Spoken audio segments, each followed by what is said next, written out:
नाम तुम्हारा तारनहारा, जाने कब दर्शन होगा। नाम तुम्हारा तारनहारा, जाने कब दर्शन होगा। जिसकी महिमा इतनी सुंदर, वो कितना सुंदर होगा।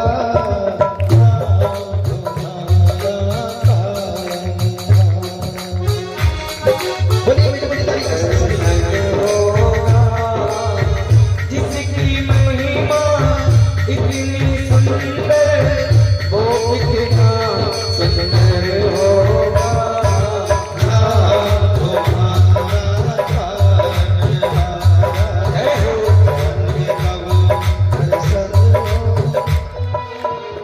सब लोग बोलो कंजूसी ना करो। देखो माताओं, आप लोगों से इसलिए कहते हैं ज्यादा कल्याण हो जाए, कहते माताओं से, लेकिन इनके आगे समस्या होती है, लोग नहीं बोलती, हम दबाव नहीं डालते। अब आपको समस्या क्या है? सीताराम गोविंद बनवारी गिरधारी शिव शंकर, किसी के पति भी हो सकते हैं, कि सब ससुरो हो सकत, जेठो हो सकत, तो बेचारी नाम नहीं लेती का उम्र नहीं कर सकी। आप लोगों के लगत तो ससुर जेठ तो न ले, तो जरूरी ना तो सब लोग वैसे नाम लेने में किसी की आयु कम नहीं होती, बढ़ती है। तो सब लोग मीठी मीठी ताली के साथ बोले, नाम तुम्हारा जाने कब दर्शन होगा। नाम तुम्हारा तारनहारा, जाने कब दर्शन होगा। जिसकी महिमा इतनी सुंदर, वो कितना सुंदर होगा। नाम तुम्हारा तारनहारा,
सुखदेव जी कहते हैं परीक्षित से राजन आगे चरित में है रुक्मिणी की गात, कहो प्रेम के साथ में जय श्री सीतानाथ।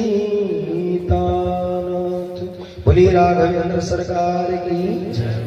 देखो 3 अंश से जानकी लीन मनुज अवतार, वेदवती सोई रुक्मिणी राधा शक्ति अपा।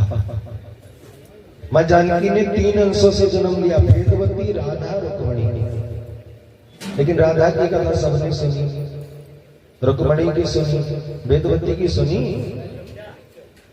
ये वेदवती ही सीता बनी आकर के, जो सत्यकेतु महाराज की पुत्री है, जिन्होंने वचन लिया कि कई ममरा हुए ब्रह्म की संगा और कतई न सके निज अंगा। अगर मैं विवाह करूंगी तो उस ब्रह्म के साथ में, अन्यथा किसी को अपना शरीर स्पर्श करने नहीं दूंगी। और 10 कंधर के स्पर्श करने से इन्होंने अपने शरीर को जला करके भस्म कर दिया। चिता जलाई जली सोई ठाई, जन्मी सोई जनकपुर आई। वही आकर के जनकपुर में जन्म लेती सीता, ये वेदवती थी।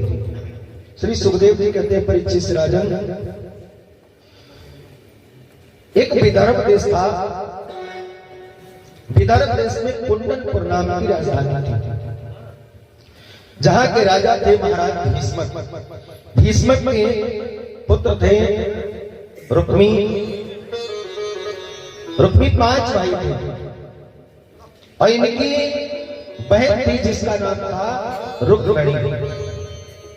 रुक्मिणी की आवाज छटा प्रभा चंद्रमा सूर्य को भी लज्जित करती है। एक बार मैया आंख में चोली खेल रही थी, और जब आंख में चोली खेल रही थी तो आदि शक्ति दिव्य ज्योति जहां पे छिपती है कहीं कहीं पकड़ जाती है, सखियों के साथ में खेलती है। और मां जब छिपती है तो उनके तेज से सखियों को पता चल जाता, मैया पकड़ी जाती। साक्षात जिस घर में कमला निवास करे उस महल में 8 पैर प्रकाश ही होता है। एक दिन की बात, सखियों के साथ आंख में चोली खेल लेते। अच्छा, आंख में चोली खेली, देखो रुक्मिणी जी ने आंख में चोली खेली। बच्चे सब कृत्य वही करते हैं जो भगवान ने किए। भगवान ने मिट्टी खाई, बच्चे खाते हैं। मिट्टी की लीला सुनी, मिट्टी खाई भगवान ने, बच्चे भी खाते हैं। भगवान ने आंख में चोली खेली, बच्चे भी खेलते हैं। भगवान ने पतंग उड़ाई तो बच्चे भी उड़ाते हैं। सबसे पहले भगवान ने ही पतंग उड़ाई, कब? बसंत पंचमी को। उसी दिन से प्रचलन चला है। राम जी ने एक दिन राम पतंग उड़ाई, पहुंची इंद्रलोक में जाकर। बड़ी मधुर लीलाएं हैं बाल लीलाएं राम जी की। वास्तव में अगर सुनो तो आनंद ही आता है। और इंद्र की पुत्र वधु जयंत ने वो पतंग पकड़ ली। जयंत इंद्र की पुत्र वधु जयंत की पत्नी ने वो पतंग पकड़ ली। राम जी ने पतंग उड़ाई, बच्चे भी उड़ाते। राम जी ने मिट्टी खाई, बच्चे भी खाते। भगवान कृष्ण ने मिट्टी खाई, बच्चे भी खाते। भगवान ने आंख में चोली खेली, लेकिन राम जी ने आंख में चोली किसी दूसरी तरीके से खेली। आजकल हमने देखा बच्चे आंख में चोली खेलते करते आंख बंद करो, आंख बंद करते, फिर एक पीछे से मारता, कहता बोलो किसने मारी, ये आंख में चोली। लेकिन ऐसे नहीं खेला। राम जी ने कैसे खेली थी? शर्त रखी थी कि द्रग खोल ही पहले बोलन वालो, सोई आज खेल में हार। जो पहले बोलेगा वही आंखें खोलेगा। तो चारों भैया बैठे आंखें बंद किए। अच्छा, कितनी देर बैठे रहो, ना कोई बोले ना आंखें खोले, कोई सुनो सुन ना करे। भरत ने आंखें खोली, ठीक है मामा, कब तक बैठे रहे? भरत ने धीरे से आंखें खोली, बोले नहीं। लक्ष्मण को भी इशारा किया, कोनी लगाई, शत्रुघ्न को लगाई, तो कर निकल गए, बैठो रहा, ये बैठे रहे। भरत कीन थोड़ी चतुराई, लखन शत्रुघ्न ले उठाई।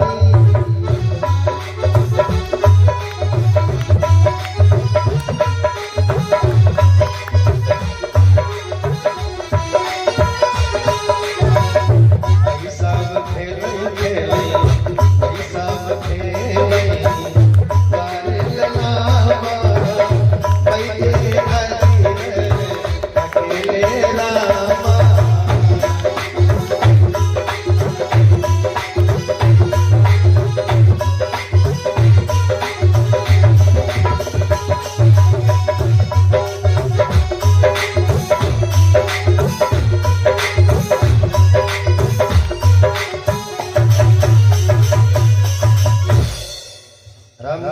खेलने बैठे और राम जी सोचे कोई सुनो सुनना है करो, सांस तो ले कोई, ले तीनों खेले में और ये खेले। भोजन का समय हो गया, दासी आई, लाला भोजन करो चलिए। महाराज दशरथ ने बुलाया। राम जी सोचने लगे तीन और बैठे ही नहीं बुला सकते, हम ही दिखाने का, वहां कोई बैठो हो तो ठीक, कोई है नहीं। जब राम नहीं बोले, आके नहीं खोली, भाग करके गई, डर गई। मैया महारानी राम तो कुछ नहीं बोलते, न बोलते हैं न आंखें खोलते हैं। दौड़ी दौड़ी कौशल्या आई, राम जी को पकड़ के हिला दिया, बेटा राम उठो कुछ बोलो। राम जी कहने लगे सब पागल है क्या, हम ही भी करेगा, ये तीन तीन और बैठे इनको नहीं बुला पा रही। नहीं बोले, दशरथ जी आए नहीं बोले। जब किसी के बात नहीं मानते थे तो किसको बुलाया जाता था? तुरंत ही गुरु वशिष्ठ चली आए।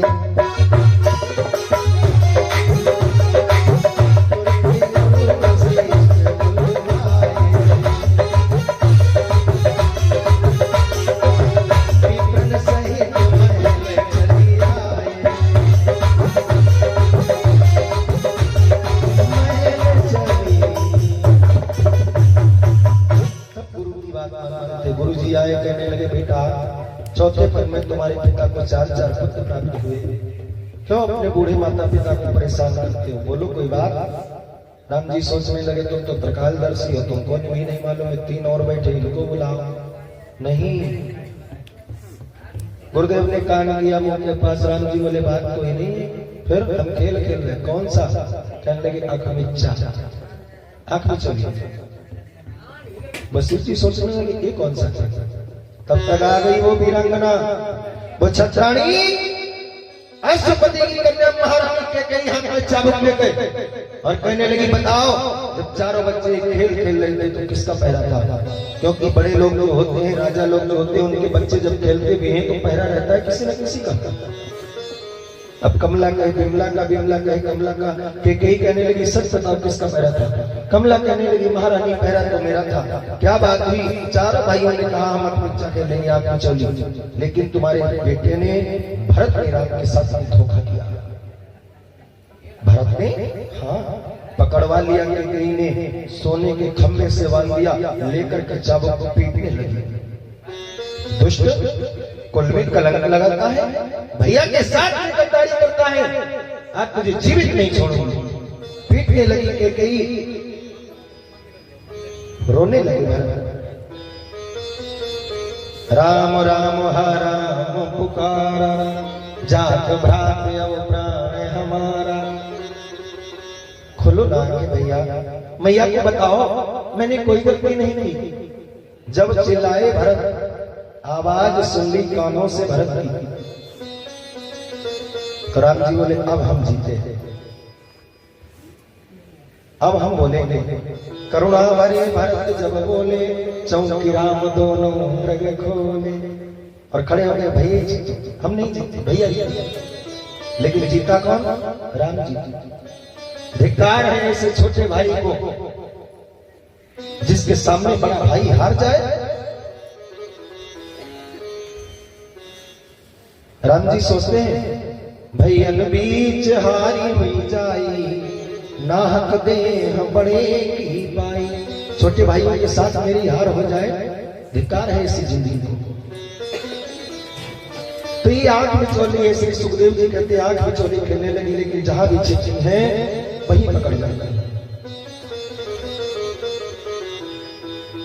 रोज नई नित्य लीला करती है मैया रुक्मिणी सखियों के साथ। एक दिन की बात, कुंडन पर में कुछ सूत गना गए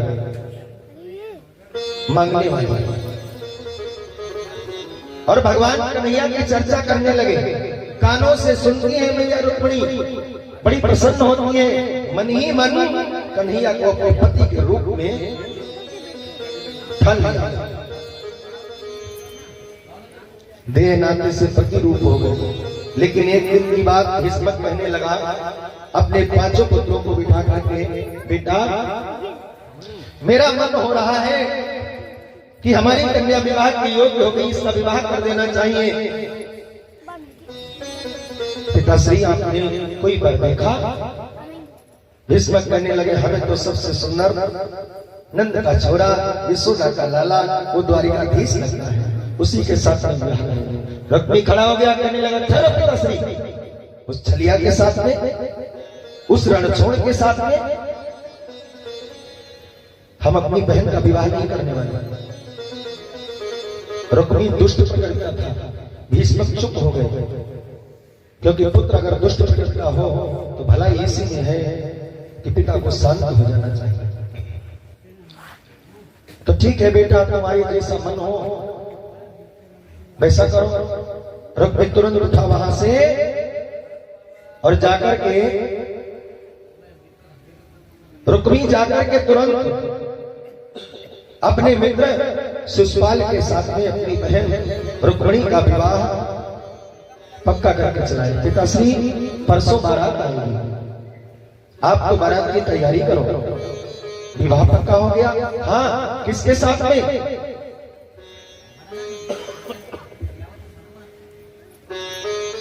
का हमारा मित्र शिशुपाल है, उसके साथ में विवाह पक्का हो गया, परसों बारात आएगी। परसों? हाँ, इतनी जल्दी? मैया रुक्मिणी ने सुना तो रोती रोती भागती हुई अपनी भाभियों के पास गई, हृदय से लिपट के रोई। भाभी कहने लगी, बहन अब तुम्ही को कुछ करना पड़ेगा, तुम जल्दी कोई उपाय करो।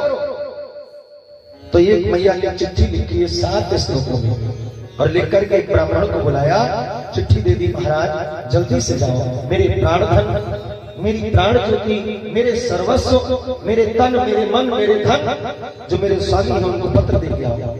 ब्राह्मण देव लेकर के पत्र चले। द्वारिका में पहुंचे भगवान ब्राह्मणों का बहुत सम्मान करते थे, अत्यधिक सम्मान करते थे। चले गए और जब अंदर प्रवेश कर गए तो भगवान ने सुंदर सा सिंहासन दिया, बिठाया, षोडशोपचार पूजन किया। तो भगवान ने कहा, कहो विप्रदेव किस लिए आया? कहा महाराज ये बात सबके सामने कहने वाली नहीं, भगवान बोले किसी से कुछ नहीं छुपा है, ये मेरी धर्म सभा है और इस सभा में किसी से कुछ छुपाया नहीं जाता, जो भी हो सबके समक्ष चाहिए। विप्रदेव ने कहा, मैया की वो पत्री प्रेम भरी हुई। भगवान सोचने लगे, हम भी तो एक नहीं, एक सप्ताह से हम भी रुक्मिणी के यशों का गान सुन रहे हैं। द्वारिका में जो मागस सूत बनाते हैं वो उन्हीं का गान सुनाते हैं। भगवान ने भी इधर मन में ठान लिया और उधर मैया रुक्मिणी ने ठान लिया। तो भगवान ने भोजन किया और कहने लगे, अब देर नहीं करनी चाहिए, क्योंकि मैया रुक्मिणी ने लिखा है, नाथ अगर आप मुझे ना मिले तो इस दुष्ट के साथ में मैं विवाह करने वाली नहीं, भले ही मुझे अपने तन को त्यागना पड़ेगा, लेकिन पहरे पे पहरा दिया है मेरे भाई रुक्मी ने, बारात परसों आने वाली है, अगर आप नहीं आए तो मुझे जीवित नहीं पाओगे। लेकिन अब अगर आप आओगे तो मिलोगे कहाँ? तो जगह नहीं मिली, कहाँ? गौरी जी के मंदिर में। हमारे कुल की परंपरा है, किसी कन्या का विवाह होता है तो गौरी पूजन के लिए जाती मंदिर में। जब हम जाएंगी तो आपका मैं वहां इंतजार करूंगा। भगवान ने भोजन किया, बस बाल देकर के ब्राह्मण से कहा, महाराज देर नहीं करनी चाहिए, जल्दी करो। अपने घोड़े को रथ में सजा करके, 4 घोड़ों को रथ में सजा करके ब्राह्मण को बिठा करके वेग से दौड़ा दिया घोड़ा। दाऊ भैया ने देख लिया कि आज कन्हैया बिना बताए अकेले इतनी जल्दी में कहा जा रहा है। सोई दाऊ भैया आए, कहने लगे द्वारपालों से, कहां गए कन्हैया? द्वारिकाधीश, हमारा ये तो नहीं पता कहां गए, लेकिन इतना पता है कि एक ब्राह्मण देव आए थे कुंडनपुर से, उन्होंने आकर के कोई पत्री दी और पत्री को पढ़ करके भगवान अपने को रोक नहीं पाए। समझ गए दाऊ भैया, कहने लगे तो तुम एक काम करो, जल्दी से सेना तैयार करो। ये मानेगा नहीं, झगड़ा जरूर करेगा, हमें पता है क्या करेंगे।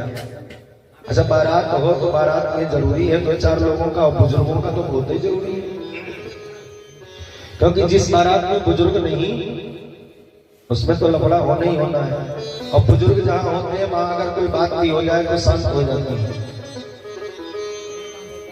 बुजुर्ग जिसमें नहीं उसमें कोई बारात वापस भी आ जाती है। एक सज्जन थे, उन्होंने अपनी कन्या का विवाह तय किया और जब वर के साथ में विवाह नहीं कर दिया तो उन्होंने कहा मेरी एक शर्त है, एक शर्त पे अपनी कन्या का विवाह करेंगे। लड़के पक्ष वालों ने कहा किस शर्त पे? कहा शर्त हमारी है कि बारात में कोई भी बुढ़ा नहीं आएगा तो बारात करेंगे। तो लोगों ने कहा कन्या अच्छी है और बारात होनी है, बुढ़ा अगर नहीं जाएगा कोई बात भी नहीं, चलो बारात कर लो। इन लोगों की दावत बाद में कर देंगे। बारात तैयार होने लगी तो बाबा भी तैयार हो गए। दूल्हा सरकार ने कहा बाबा तुम मत चलो। क्यों? क्योंकि उन्होंने कहा कि कोई बुजुर्ग नहीं होगा बारात में। बाबा मान गए। तब तक आएंगे नाना। नाना से तुम भी मत चलो। नाना बोले ना ना हम तो चले, वो तो है ना ना हम तो चलेंगे। उनका नाम ही है ना ना, वो किसी की नहीं मानते, वो चलेंगे। क्योंकि चौथा पन जब आ जाए तो भगवान का भजन करना चाहिए, भगवान का भजन करना चाहिए।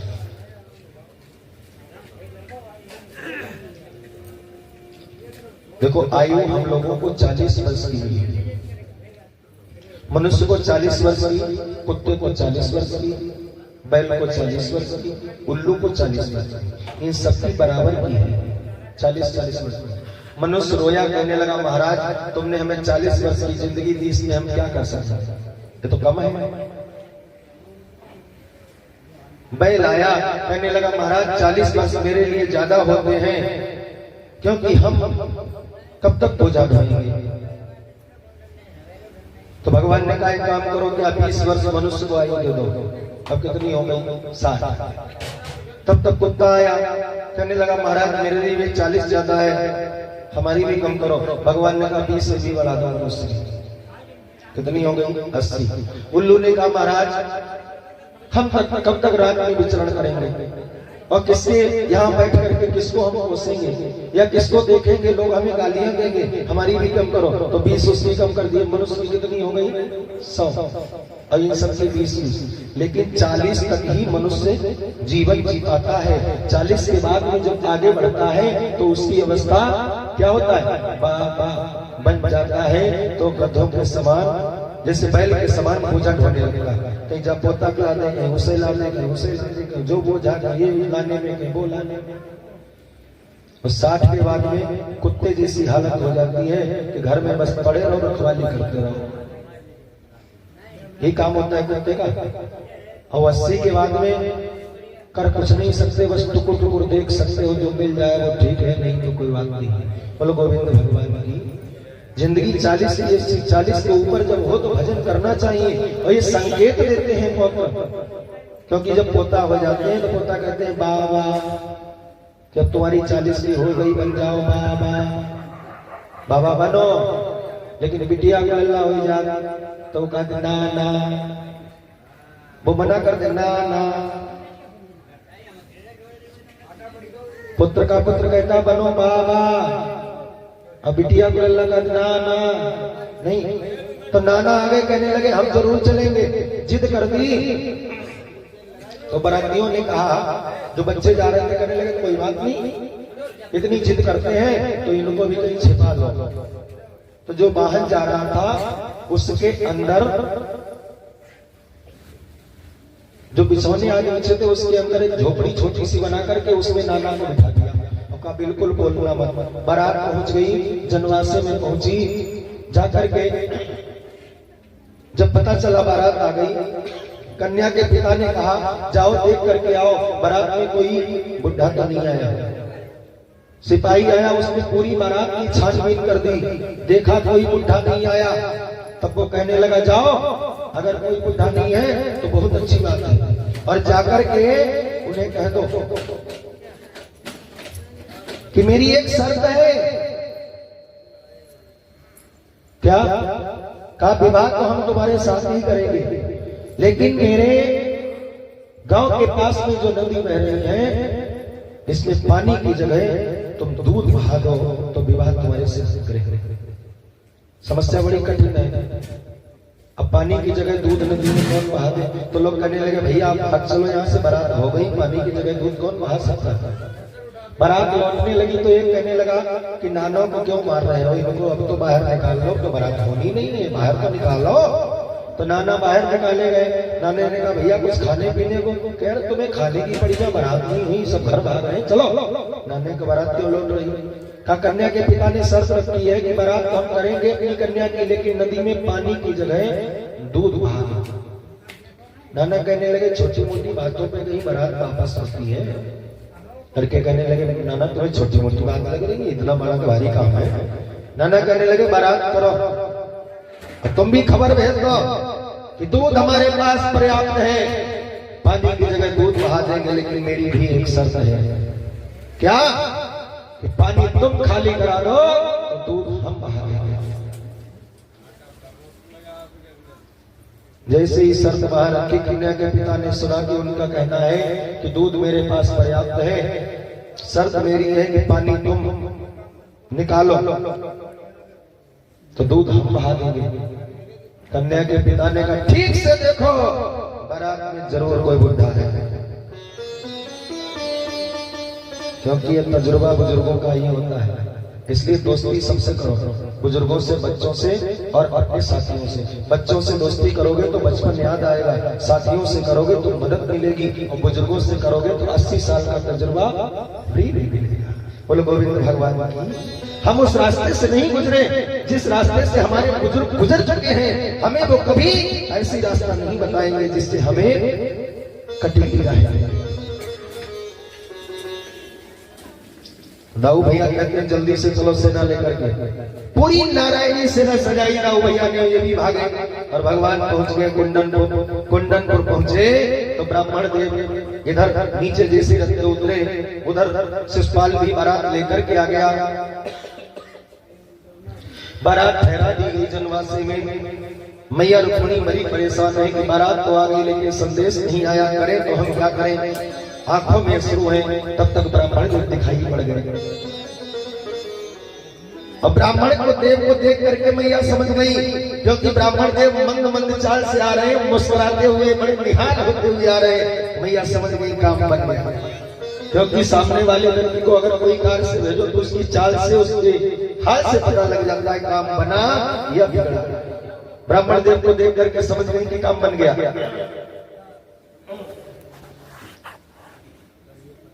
चिट्ठी पढ़ी तो बड़े प्रसन्न हुई मैया। भगवान जैसे ही आए सबने देखा, अरे तो द्वारिकाधीश है। खबर फैल गई और इधर रुक्मी आया, कहने लगा अपने पिता भीम से, पिताश्री जल्दी से परीक्षा की तैयारी करो, क्योंकि हमने उस दिन रोक नहीं कर पाई थी, केवल हम बारात पक्की करके आए। सोई भीष्मक जी थाली सजा करके फल मिष्ठान आदि लेकर के जा रहे थे रुक्मी की रोक करने। सोई सामने द्वारिकाधीश नजर आ गए। चरणों में मस्तक झुकाया, भेंट की, और जैसे चरणों में मस्तक झुकाया, भेंट की, भीष्मक के साथ सैनिक थे, उन्होंने समझा कि दूल्हा सरकार यही है। सारी भेंट जितनी लिए जा रहे थे सब भगवान के चरणों में चढ़ा दिया। भगवान कहने लगे इस सब की क्या जरूरत थी। लोग देखे निहाल हो, कुंडनपुर के दूल्हा तो बड़ा सुंदर है, हमारी कन्या का विवाह होगा तो कितना अच्छा रहेगा। अरे वाह दूल्हा सरकार कितने सुंदर लग रहे हैं।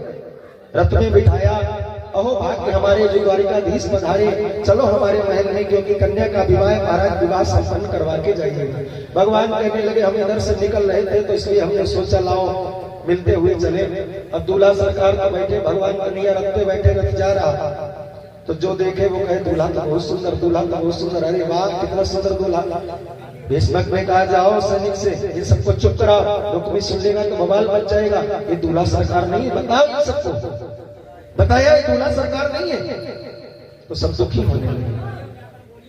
भगवान जब महल के किनारे पहुंचे तो भगवान को एकदम होश आया, हमें तो मिलना है गौरी मंदिर में। सोई कहने लगे महाराज बस इतनी सेवा स्वीकार करो, फिर जब कभी मौका मिलेगा तो